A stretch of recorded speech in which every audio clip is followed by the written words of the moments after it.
ನಮಸ್ಕಾರ ವೀಕ್ಷಕರೇ, ನಿಮಗೆ ಮತ್ತೊಮ್ಮೆ ಪುಷ್ಪಲತಾ ಕಿಚನ್ಗೆ ಸ್ವಾಗತ. ಇವತ್ತು ನಾನು ಮಾಡ್ತಾ ಇರೋದು ನೆಲ್ಲಿಕಾಯಿ ಗುಳಂಬ. 4-5 ನೆಲ್ಲಿಕಾಯಿ ದೊಡ್ಡ ಅದನ್ನು ತುರಿದಿಟ್ಕೊಂಡೇನಿ. ನೀವು ಬೇಕಾದರೆ ಚಿಕ್ಕ ಚಿಕ್ಕದಾಗಿ ಹೆಚ್ಚಿನೂ ಇಟ್ಕೋಬೋದು. ಅದಕ್ಕೆ ಇದು 1 ಲೋಟ ಅಷ್ಟು ಅಳತೆ ನೆಲ್ಲಿಕಾಯಿ ಆಗಿದೆ. ಅದರದಷ್ಟೇ ಬೆಲ್ಲ ತೊಗೊಂಡೇನಿ. ಆಮೇಲೆ ಮೆಣಸು ಮತ್ತು ಇದು 2 ಲವಂಗ, ಯಾಲಕ್ಕಿ. ಇದು ನಾ ಮಾಡ್ತಾ ಇರೋದು ನೆಲ್ಲಿಕಾಯಿ ಗುಳಂಬ.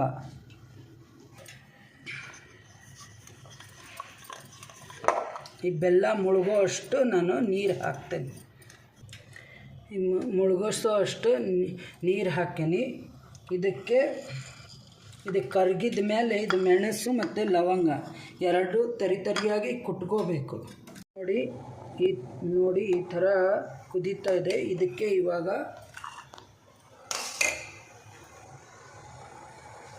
ತುರಿದಿಟ್ಟಿದ್ದು ನೆಲ್ಲಿಕಾಯಿ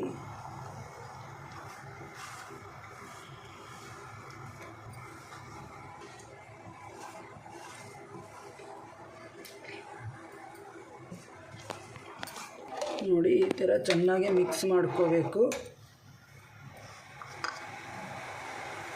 ಏನಿದು ಮೆಣಸು ಮತ್ತು ಲವಂಗ ಇದನ್ನು ಹಾಕ್ತಾಯಿದ್ದೀನಿ.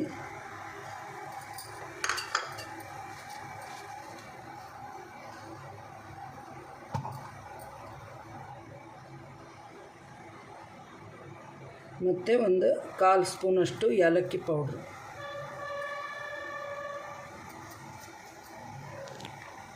ಇದು ಒಂದು ಸ್ವಲ್ಪ ನೆಲ್ಲಿಕಾಯಿ ಬೆಂದು ಒಂದು ಸ್ವಲ್ಪ ಗಟ್ಟಿ ಆಗೋವರೆಗೂ ಇದನ್ನು ಕುದಿಸ್ಬೇಕು.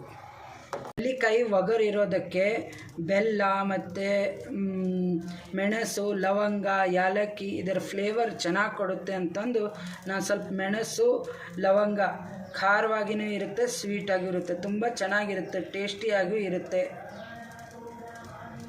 ಮನೇಲೇ ಈ ಥರ ಫ್ರೆಶ್ ಮಾಡಿ ನೋಡಿ. ಈ ಥರ ಸ್ವಲ್ಪ ಇದು ಆರಿದ ನಂತರ ಇನ್ನೂ ಗಟ್ಟಿ ಆಗುತ್ತೆ. ಇದು ಒಂಥರದ್ದು ನೀವು ಕಿಸಾನ್ ಜಾಮ್ ಇದನ್ನು ಹಚ್ಕೊಳ್ತಿರ್ತೀರ, ಆ ಥರ ದೋಸೆಗೆ ಚಪಾತಿಗೆ ಬಾಡಿಸ್ಕೊಂಡು ತಿನ್ಬೋದು. ಈ ಥರ ಮಾಡಿ ನೋಡಿ. ಮನೇಲಿ ಎಲ್ಲರೂ ಮತ್ತು ಮಕ್ಕಳಂತರೂ ತುಂಬ ಇಷ್ಟಪಡ್ತಾರೆ. ನೆಲ್ಲಿಕಾಯಿ ಗುಳಂಬ ಅಥವಾ ನೆಲ್ಲಿಕಾಯಿ ಜಾಮ್. ಸಬ್ಸ್ಕ್ರೈಬ್ ಮಾಡಿ, ಬೆಲ್ ಐಕಾನ್ ಕ್ಲಿಕ್ ಮಾಡಿ, ನಿಮ್ಮ ಫ್ರೆಂಡ್ಸು ರಿಲೇಷನ್ಗೆಲ್ಲ ಶೇರ್ ಮಾಡಿ, ನಮ್ಮ ಚಾನಲ್ಗೆ ಸಪೋರ್ಟ್ ಮಾಡಿ. Thank you.